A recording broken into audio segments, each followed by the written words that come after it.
Alam nyo ba na understanding income segment ay super important? Kasi dito natin nalalaman kung saan nagpo-fall ang karamihan ng mga Pilipino at paano natin sila matutulungan sa kanilang housing availment. Isipin mo to, kung 20,000 ang monthly income mo, paano mo nga ba ma-achieve ang dream house mo? At kung ikaw naman ay 40,000 to 80,000 ang monthly income, ibang level na ang pwede sa iyo. Tara, pag-usapan natin to. Poor segment earns 10,000.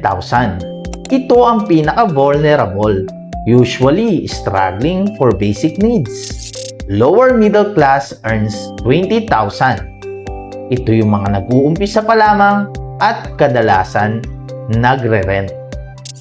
Middle class earns 40,000. Dito pumapasok ang mga first-time homebuyer. Sila rin ang kadalasan ng mga target ng Pag-ibig financing. Upper middle class earns 80,000. Ito yung may mas maraming choices. Condo, townhouse, and bigger house and lot.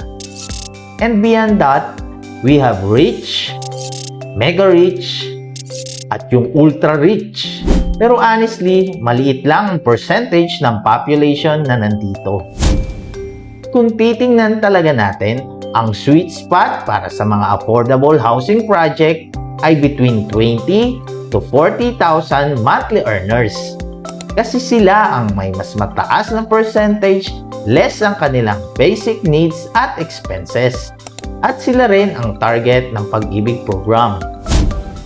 Ngayong alam mo na kung saang segment ka, dapat alam na natin kung paano i-position ang ating income sa project. Dahil habang tumataas ang demand, mabilis din nauubos ang slots.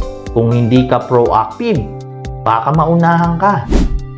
Kaya ang tanong, saang income segment ka nagpo-fall? Kung ikaw ay nasa 20 to 40,000 monthly, ready ka na ba to take the next step for your home ownership? Message mo ako ngayon at tutulungan kita. I'm Dave Torbanada, your RRCT Partner Agent na tutulong sa inyo sa pag-abot ng pangarap nyong magkabahay.